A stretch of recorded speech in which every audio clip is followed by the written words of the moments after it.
Isn't it matter that the government have still done little to cut sky-high energy bills costs, which are a massive burden on our steel producers in Wales?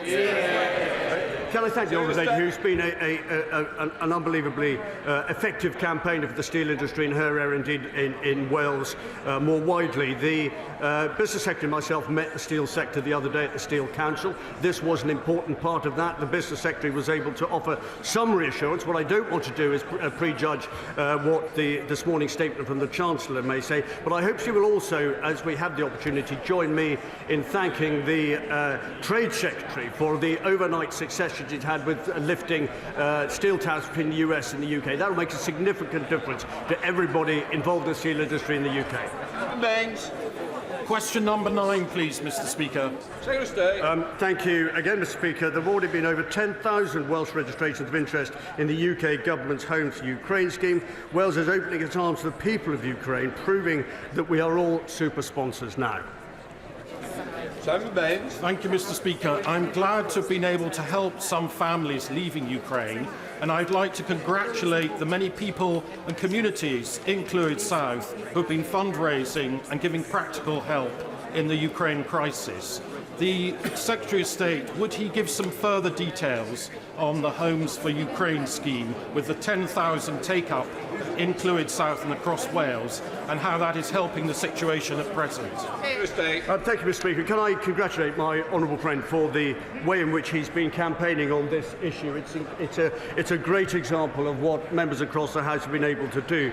I would repeat the answer that I gave to an earlier question about meeting the Ukrainian ambassador last week, and to express his gratitude as well as mine to local authorities, charities, public in Wales, and in particular Welsh Government for that matter. This has been a joint effort and a superb all-round effort involving all of the stakeholders I've mentioned and more. As I stressed to a question earlier, this is not a competition. This is a collaborative effort which has been superb in its early uptake, and I think we will be able to offer the help that we need to the number of people that we need and the timescale that we need because of that level of cooperation.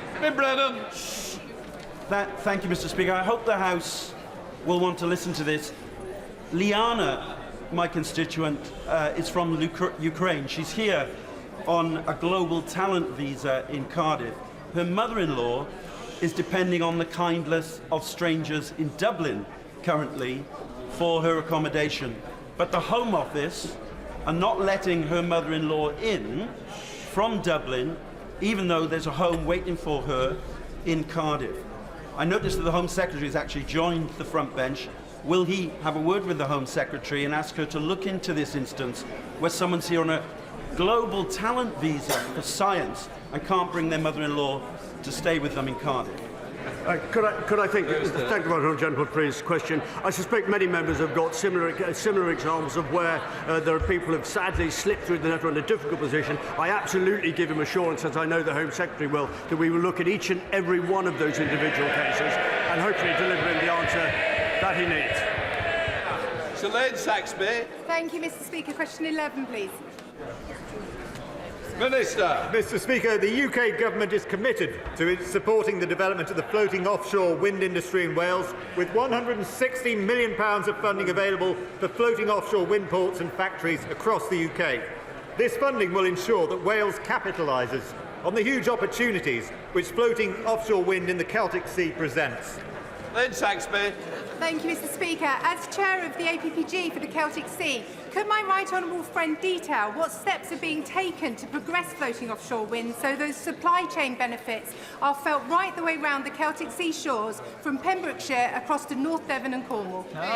Minister. Well, Mr. Speaker, I'd like to commend my honourable friend's commitment to championing this opportunity through her role as Chair of the Celtic Sea APPG. And I'd like to finish, Mr. Speaker, by saying that under this Conservative government with this Prime Minister, we will continue to see huge increases in the amount of renewable energy that we produce and supply chain benefits that will be felt across the UK.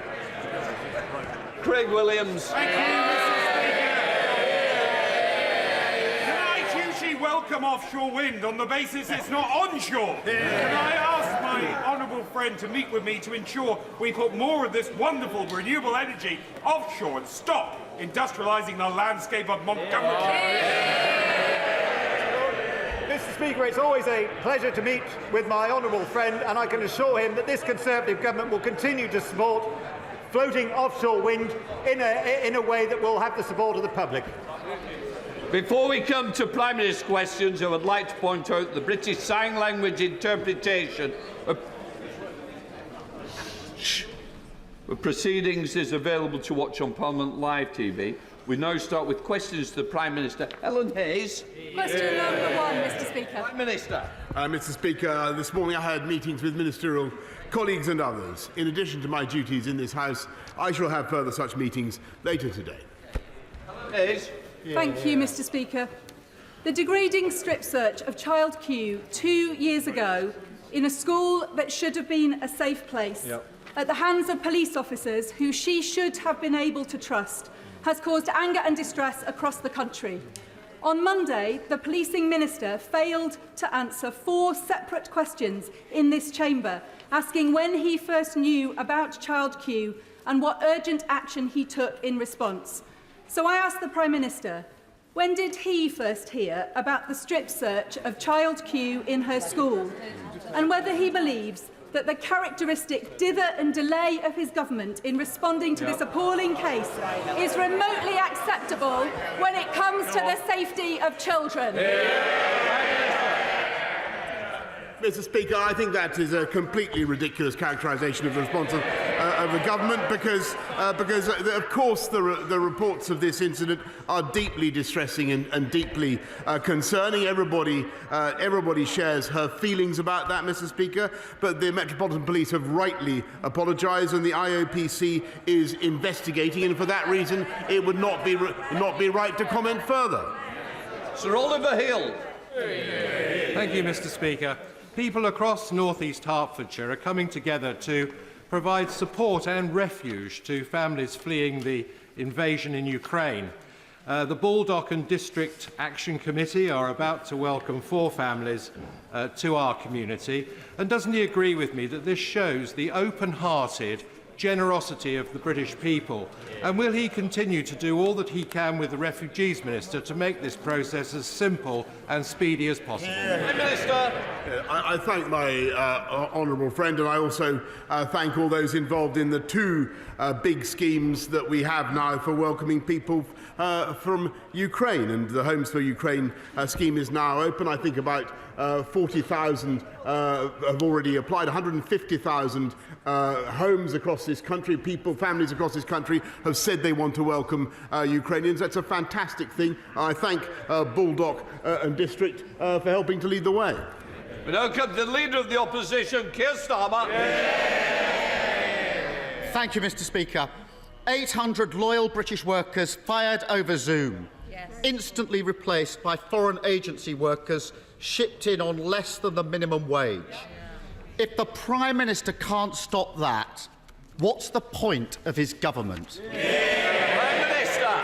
Well, Mr. Speaker, we condemn the callous behaviour of P&O, and I think that it is no way to treat hard-working employees, and I can tell him that we will not sit by, Mr. Speaker, because under Section 194 of the Trades Union and Labour Relations Act of 1992, it looks to me, Mr. Speaker, as though the company concerned has broken the law. And we will be taking action, therefore, and we will be encouraging workers themselves to take action under the 1996 Employment Rights Act. Both acts, Mr. Speaker, passed by Conservative governments. And if the company is found guilty, then they face fines running into millions of pounds, Mr. Speaker. And in addition, we will be taking steps to protect all mariners who are working in UK waters and ensure that they are all paid the living wage, Mr. Speaker. Yes, Starmer. Mr. Speaker, when Owen Paterson was on the ropes, the Prime Minister was prepared to rip up the entire rulebook to save his jobs. P&O workers want him to show the same fight in relation to them. The government had advance warning of these mass sackings. A memo was sent to the Transport Secretary and to the Prime Minister's office, but they didn't lift a finger to stop them. Did the Prime Minister not understand the memo, or did he just not bother to read it? Prime Minister. I think what the right honourable gentleman needs to rip up, Mr. Speaker, is his pre-scripted questions, because I've just answered the question, and the point at issue, Mr. Speaker, is whether or not the government was properly notified, and it's not about what happens the previous evening. I knew about it on the Thursday it became public, but the company concerned has a duty to notify the government 45 days, Mr. Speaker, before they take action of that kind. That is why we're taking the action that we are to protect hard-working people, and what we're also doing, by the way, Mr. Speaker, this month is lifting the living wage for all workers across our country by another £1,000, so it's up £5,000 since 2015. Keir Starmer. I think the Prime Minister just said he knew about it on the day. Yeah. I take it from that answer the Prime Minister didn't read his WhatsApp briefing. Surely not. Let's test his rhetoric. Mr. Speaker, since the Prime Minister came to office, P&O have received over £38 million of government contracts. And the parent company, DP World, is lined up for £50 million of taxpayers' money under the Freeport scheme. The government is apparently reviewing these contracts, but reviews don't save jobs. Can the Prime Minister guarantee that these companies will not get a penny more of taxpayers' money or a single tax break until they reinstate the workforce?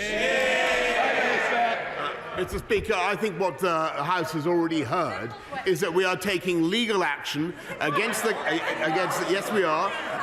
company concerned under the 1992 Employment and Trades Union and Labour Relation Act, and that is the right thing to do, because it seems to me, Mr. Speaker, that they have broken the law. But if he's asking this government to do what Labour usually want us to do and actively pitchfork away investment around the country from overseas, Mr. Speaker, then that is not what we will do. We'll take them to court, we'll defend the rights of British workers. What we will not do, Mr. Speaker, is launch a wholehearted campaign, as they would want, against overseas investment, because that is completely wrong, and wrong for those workers, Mr. Speaker.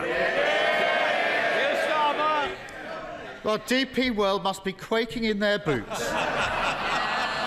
The Prime Minister says how disappointed he is in them, whilst handing them £50 million. Prime Minister said about the law, speaking of hollow reviews, as the law stands, it's not illegal to pay seafarers below the national minimum wage, right, even if they're working out of UK ports and in UK waters. 2 years ago, Prime Minister, his government admitted that that was unjustifiable 2 years ago, and promised 2 years ago, you've guessed it, to review it. 2 years on, despite what he says today, nothing's been done, leaving the gate wide open for P&O. British workers don't need another empty review, they need action. So when will the Prime Minister fix that gap in the law?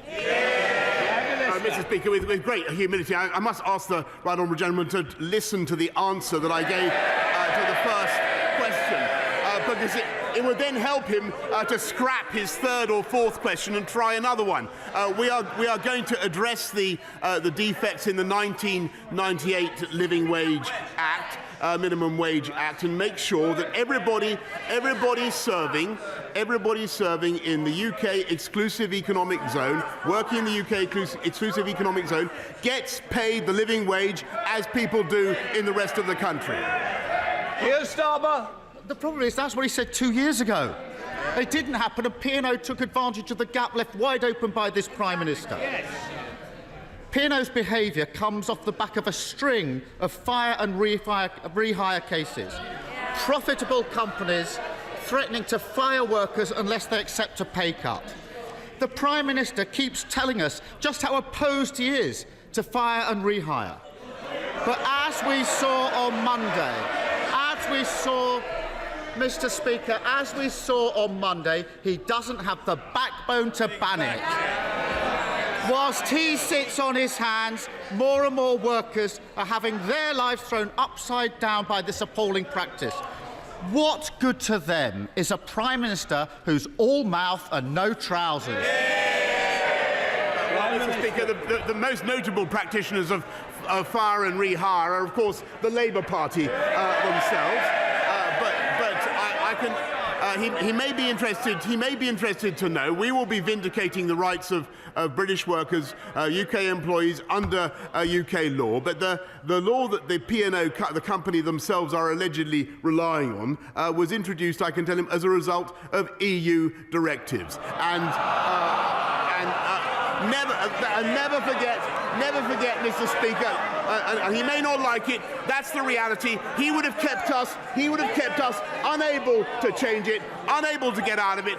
He would have made it impossible for us to protect UK employees in the way that we're going to do. But what we're doing, Mr. Speaker, above all, is ensuring that workers in this country have the best protection of all, which is a job, Mr. Speaker. And under this government, thanks to the steps that we have taken, thanks to the stewardship of the economy by my right honourable friend, which you'll be hearing about in a little bit more, Mr. Speaker, we have people in payroll employment, 600,000 more of them than before the pandemic began.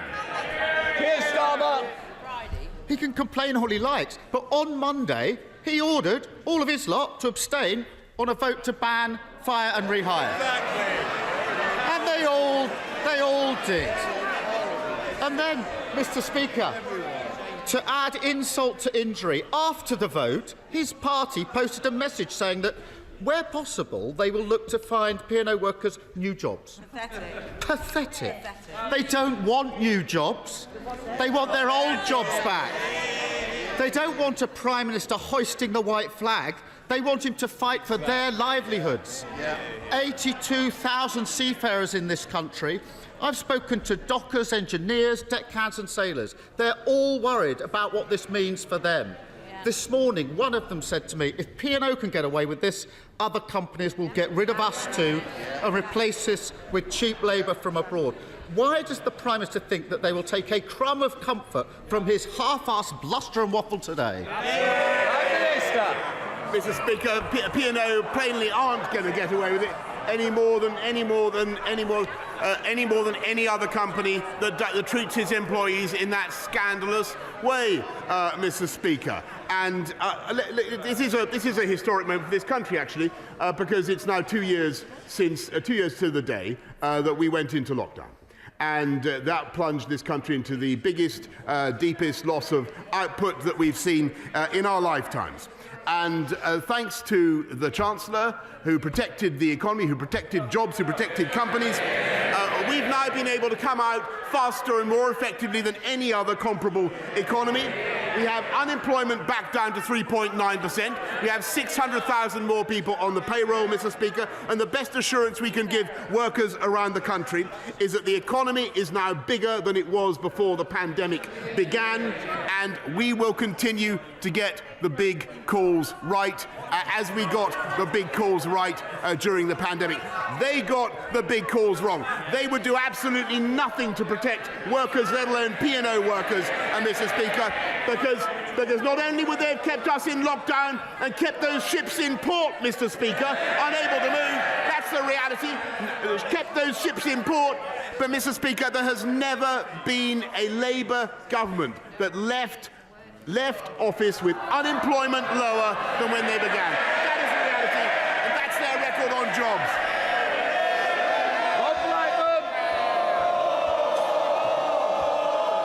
Thank you, Mr. Speaker. I strongly support the government's intention to make England smoke-free by 2030, but on the current trajectory, we're going to miss that target. It is vital that we encourage or discourage young people from starting to smoke and encourage people that smoke already to give up. So does my right honourable friend agree with me that it's now time to raise the age of legal sale of tobacco products from 18 to 21 and impose a levy on the profits of the big tobacco companies to raise £700 million that we can put to smoking cessation services on the basis that the polluter must pay? Well, thank you. Thank you very much. He is absolutely right about smoking. It's the biggest single cause of preventable death in this country. As he'll know, Javed Khan OBE is undertaking an independent review of smoking, and I'm sure he will want to take my honourable friend's suggestions into account.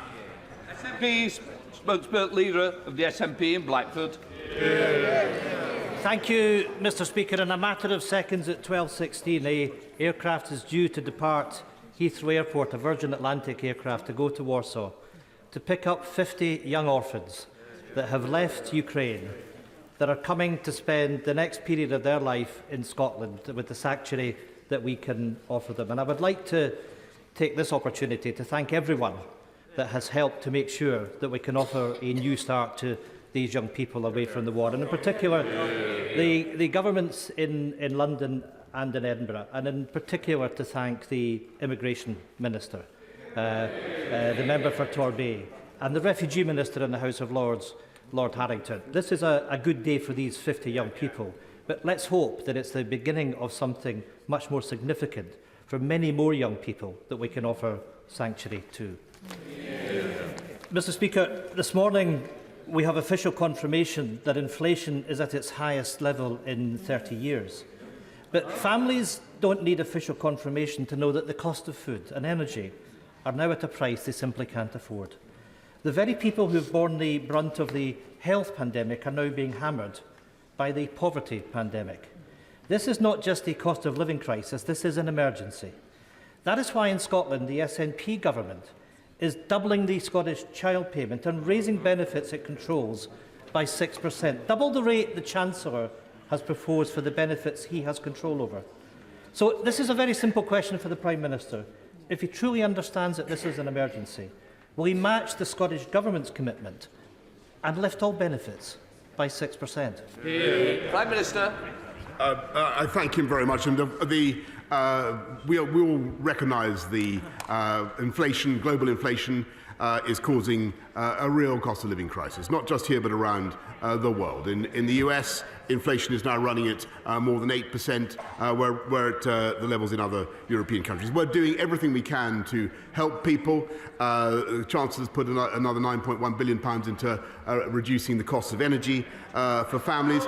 But I don't know quite what he's shouting out, Mr. Speaker, but we want to do more. And Scotland, I can tell him, is in the lead in helping this country to solve its energy problems, not just with more offshore wind, Mr. Speaker, but by abandoning the phobia of our own hydrocarbons, which I think are going to be vital for transition and avoid us being blackmailed by Putin's Russia. And on his point about the orphans, Mr. Speaker, I'm grateful to him for his efforts. I thank him, and it's another example, if I may say, without embarrassing him further, of the burgeoning cooperation between us. Well, of course, Mr. Speaker, we want to make sure we open our doors in Scotland and welcome refugees, that we have that generosity of spirit, but we'll leave that there for now. Can I say to the Prime Minister that inflation is at 6% and increasing? We need to make sure that those the most vulnerable have that increase in benefits that they need in order to pay for fuel. And the Chancellor needs to ditch the official photographer and listen to Martin Lewis. Family finances are at breaking point. They can't tighten their budgets anymore. These families have no room for manoeuvre. But the truth is that the Chancellor does. Lower borrowing and increased taxes means that he's sitting with £20 billion to spend today. But instead, this Chancellor is making a political choice, the choice to push people further into hardship by hiking taxes, cutting universal credit and giving companies free rein to slash workers' pay through fire and rehire. So the test for the Prime Minister is this. Will the government use the full £20 billion they are sitting on to scrap the national insurance tax hike and put money into people's pockets? Or will we simply make this Tory poverty pandemic even worse? Prime Minister. Right, well, I just advise Mystic Meg over here that he has only 10 minutes to wait before he'll have the answer to that question, Mr. Speaker. Ian Sturdy. Thank you, Mr. Speaker. I warmly welcome the improvements to our national Ukraine refugee response. But in the weeks since these improved measures, numbers fleeing Putin's invasion have sadly doubled to 3.5 million and are expected to go even higher. So does the Prime Minister agree our response must still move much, much faster, with a shift to processing applications in the UK, cutting the red tape and bureaucracy, so we can match the scale of Europe's worst humanitarian crisis since the Second World War? Prime Minister. Mr. Speaker, I think he's right that we are going to see many more people coming here, and he's right that the instincts of this country are to be as generous as possible, and that's why we've made sure that applications can now be processed online very quickly, Mr. Speaker, so people can come here with their passports. And under the family reunion scheme alone, I think the numbers are now running in excess of 16,000 people coming here. Kenny McCaskill. Thank you, Mr. Speaker. Whilst Ofgem can cap rising gas and electricity bills, other fuels such as heating oil, LPG and solid fuel remain unregulated. Many households in rural Scotland depend on such fuels. There are also areas awash with energy, both on and offshore, yet with huge and rising numbers in fuel poverty. Will the Prime Minister regulate and cap such fuels to alleviate hardship and end the perversity of energy-rich Scotland but fuel-poor Scots? Well, I thank him very much, and I think he's right that energy-rich Scotland and the hydrocarbons that we have in this country should be used to help the British people, and that we shouldn't be needlessly reliant on oil and gas from Putin's Russia. And I think that's the policy of Alba, and unfortunately it's not yet the policy of the SNP. Jason McCartney. Thank you, Mr. Speaker. I'm so proud to represent a vibrant Ukrainian community in Huddersfield and Colne Valley. And this Friday at the Ukrainian Club in Huddersfield, they'll be collecting medical supply donations to send to Ukraine and the surrounding nations. Will the Prime Minister join me in thanking all of our community in West Yorkshire who have rallied round their Ukrainian neighbours and friends, and also continue to put the UK at the forefront of donations of not only humanitarian and medical supplies, but also the military aid that is allowing the Ukrainian people to fight so bravely against Putin and his cronies? Prime Minister. I thank you very much. I thank the Ukrainian community in Yorkshire for everything they're doing. Of course, the Ukrainian communities up and down the country, and the people of this country as a whole. I am proud that we are the biggest bilateral donor, I think, other than the United States, in aid to Ukraine. And yes, I'm also proud, as I know the whole House is, of the work that is being done continuously to give the Ukrainians the tools they need to defend themselves. Graham Stringer. Mr. Speaker, the Football Association are refusing to move the semi-final between Liverpool and Manchester City from Wembley. There are no trains from the northwest that day, which means 50 or 60,000 people will have to go by road. Bad for the fans, bad for the environment. Unfortunately, this is typical of the insensitivity of the FA, who think that fit and proper people to run our football clubs are Russian kleptocrats and people who are wanted for human rights abuses. Does the Prime Minister agree with me that now is the time to legislate to set up an independent regulator for football with fan involvement? Prime Minister. I thank you very much. I'm not going to comment on the travel arrangements for the particular match, though the deputy leader of the Labour Party shouts for me to secure her a train. I'm sure that everybody has heard the FA will have heard the message that he's given. But what I can say, Mr. Speaker, is I do agree with my honourable friend who's just conducted a review on the matter, that we should indeed have an independent regulator for football. Olinda Bicroft. Thank you, Mr. Speaker. My right honourable friend, the Prime Minister, is a great champion for steel, and we've just had brilliant news on the removal of the US steel tariffs, will he reaffirm the commitment he made at the dispatch box on the 31st of January that the Chancellor will bring forward a package of measures on our steel energy costs? And if the Chancellor isn't able to make good on that commitment today, will he ensure he does so as soon as he can? I agree with her passionately, and I think that it is vital that we undo the damage done by the insane policies of the Labour government, the previous Labour government, that whacked up the cost of energy for British industry, including steel. I will be bringing forward a British energy security strategy, Mr. Speaker, that will address the needs of British steel, British ceramics, and the whole of British industry. Thank you, Mr. Speaker.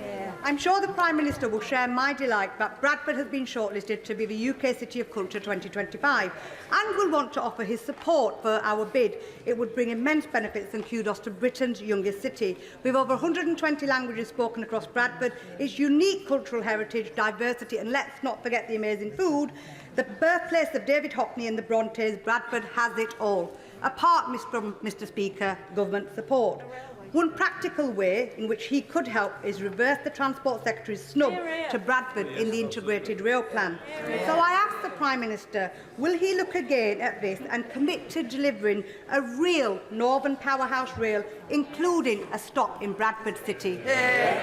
Prime Minister. Mr. Speaker, I congratulate Bradford on being shortlisted in the way that that wonderful city has been, but I think she's wrong about what the integrated rail plan said, because already it's committing to cut the journey times, just from memory, from Leeds to Bradford from 20 minutes to 12 minutes, if I remember correctly. And Mr. Speaker, we are continuing to look at ways of making sure that high-speed rail goes direct to Bradford.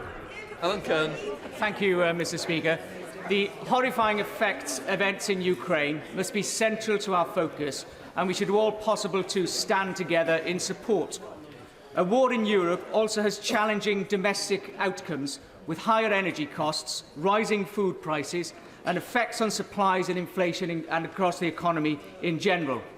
Does the Prime Minister agree with me that this is a time where we need to come together as a nation, and anyone seeking to weaponise Putin's deliberate and calculated consequences of the war will only undermine the unity of our nation at a time when Europe is in crisis?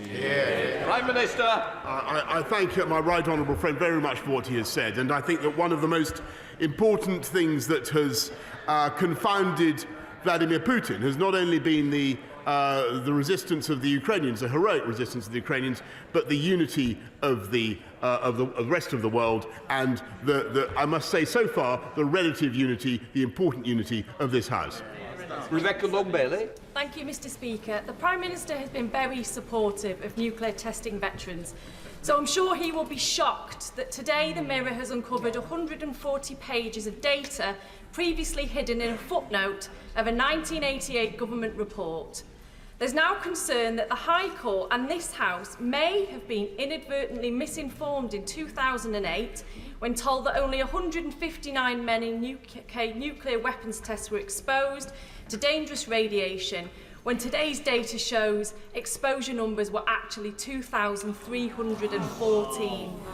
Will he urgently investigate this and arrange to meet personally in Downing Street with my constituent, her granddad and other nuclear testing veterans to bring an end to this national scandal? Prime Minister. Well, I thank the honourable member very much for bringing those facts, new facts, to the attention of the House, and I know that my office has already been in touch with the group concerned to make sure that we have a proper meeting, and I hope very much that she will be there and we'll be able to discuss all the issues that she's raised. Percy. Thank you, Mr. Speaker. Can I begin by thanking the Government and the Home Secretary, in particular as Chair of the APPG on surrogacy, for her work to bring Ukrainian surrogates to safety here. Sadly, in my role as Chair of the APPG on anti-Semitism, the news isn't so positive. We heard from Jewish students recently who are suffering record anti-Semitic attacks on university campuses, including allegations of them being marked down by their own professors. This is completely outrageous, and you would expect the NUS to be on their side, but instead of helping those students, the NUS has been inviting somebody who is engaged in anti-Semitic conspiracy theories, a rapper, to a conference. Can the Prime Minister do everything in his power to ensure campuses are a safe place for British Jewish students? Prime Minister.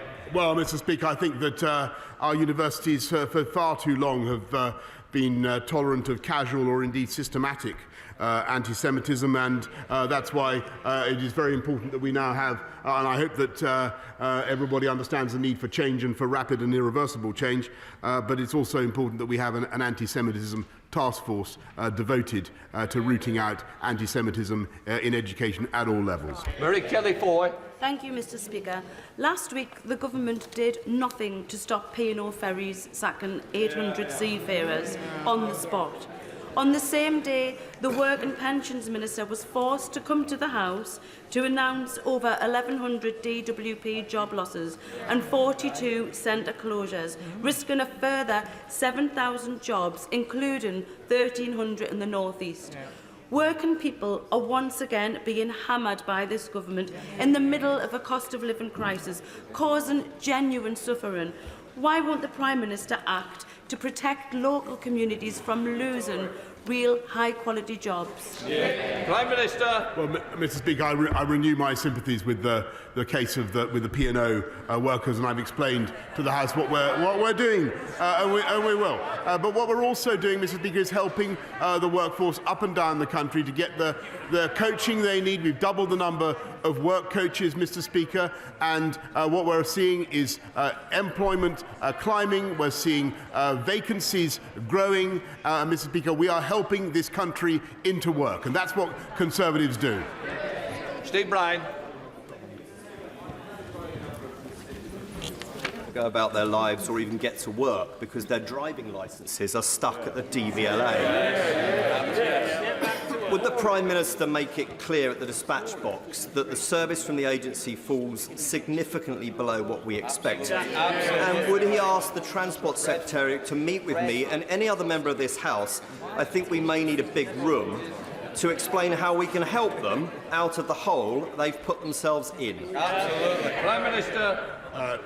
Yes, Mr. Speaker, I think, like everybody in this House, I've read some surprising things about what's been going on at the DVLA. I do think that we need to make sure that they're given every possible encouragement and support to expedite the supply of driving licences to the people of this country.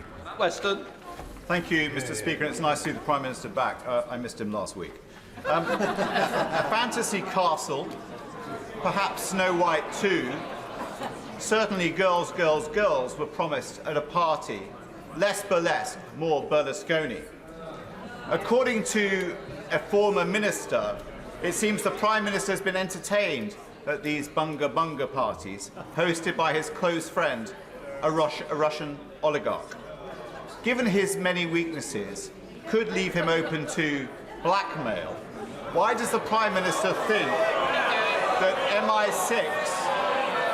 Why does the Prime Minister? Why does the Prime Minister think that MI6 may not entirely trust him? Well, Mr. Speaker, I'm afraid I missed. Last week I wasn't here to benefit from one of his elaborately confected questions. I admire his style, Mr. Speaker. I'm afraid I simply failed to detect any crouton of substance in the minestrone of nonsense that he just spoke of.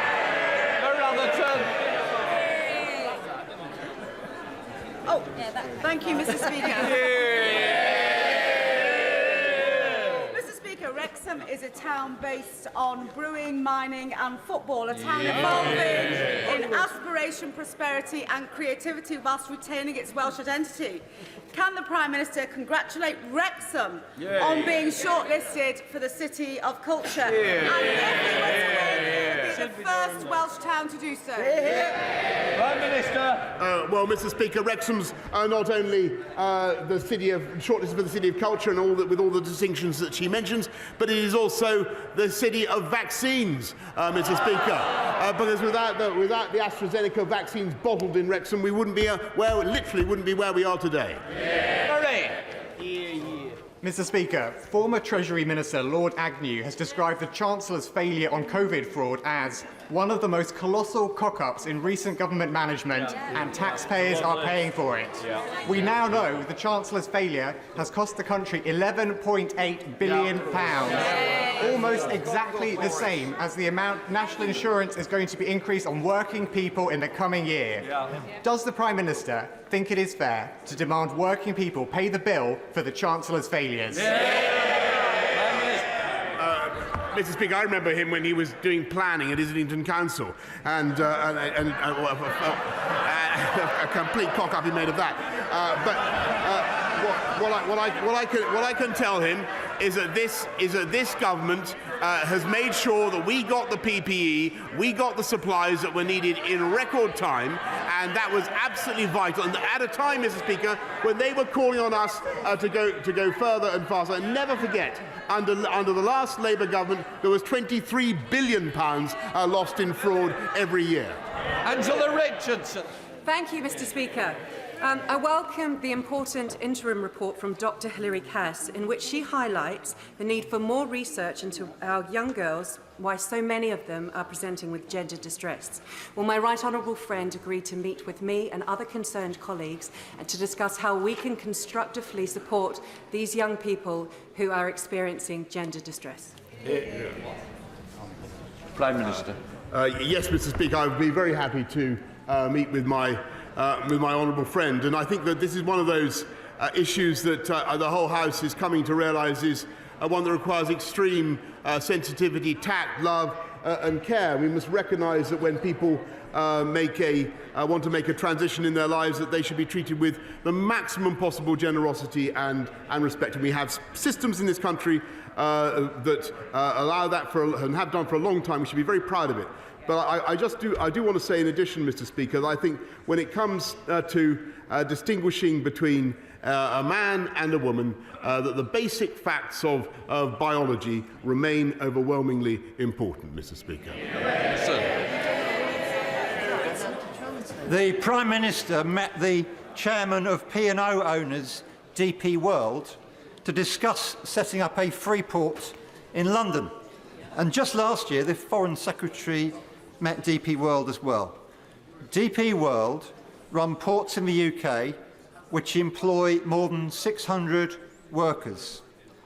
So if the Prime Minister wants to remove the latest suspicion of his conflicts of interest, will he tell his Dubai millionaire friends that if they want contracts to run free ports here, they must reinstate P&O workers and guarantee the jobs of DP World workers too? Can I just say, we need to use more moderate and temperate language in this chamber. Prime Minister.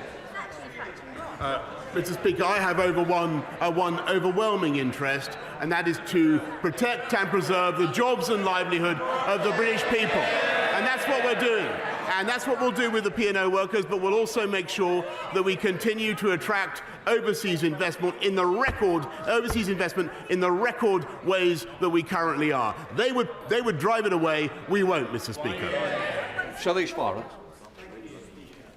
This year marks the 50th anniversary of the expulsion of Asians from Uganda, the country where I was born. Under Ted Heath's government, people across the country opened up their homes for many of these Asians, who then settled and became part of the fabric of our great nation. That British generosity is again being seen as people open up their homes for people fleeing Ukraine as they come to our country. May I urge the Prime Minister to pick up those files from 50 years ago, wipe off the dust, and take on board those positive lessons so we can ensure that the Homes for Ukraine scheme has the maximum success. Yes, Mr. Speaker, and I think the whole country can be proud of the way the UK welcome people fleeing Idi Amin's Uganda, and I'm sure that there are many members of the House, or several members of the House, and I know the Home Secretary herself, her family was a beneficiary of that scheme and that moment. This country is overwhelmingly generous to people fleeing in fear of their lives. We will continue to be so. 800 British workers sacked over Zoom by P&O, owned by the government of Dubai, to be replaced with foreign exploited agency workers on less than £2 an hour. The Prime Minister can pass an instrument now to close the loophole so that the national minimum wage applies on UK international routes. Is he going to stand up for British workers or the oil state dictator Dubai? Mr. Speaker, I'm grateful for his question, and I knew he was going to ask it, and he was right to ask it. I anticipated his question earlier on. We're going to make sure that everybody working in the UK exclusive economic zone gets paid the living wage, and Mr. Speaker, we'll do it as fast as we possibly can with their assistance. Elphick. Thank you, Mr. Speaker. I welcome the Prime Minister's commitment to take legal action to hold P&O Ferries and DP World to account. And I call again on them to reverse their action and reinstate the workers. But Dover and Kent are already badly affected by this business, including on the roads and business community. Will my right honourable friend meet with me to discuss specific support for our affected area, including the A2 upgrade for the National Transport links and the East Kent Enterprise Zone to cover and include the Port of Dover? Mr. Speaker, she's right in what she says about P&O and about the 800 workers, and I will make sure that she gets all the meetings she needs to make sure that Dover, we continue with all our fantastic investments in Dover, whether transport or education or otherwise. We're just going to give it a minute for people to leave before we start the statement. Anyone who wants to leave, please leave now. Let's clear the benches.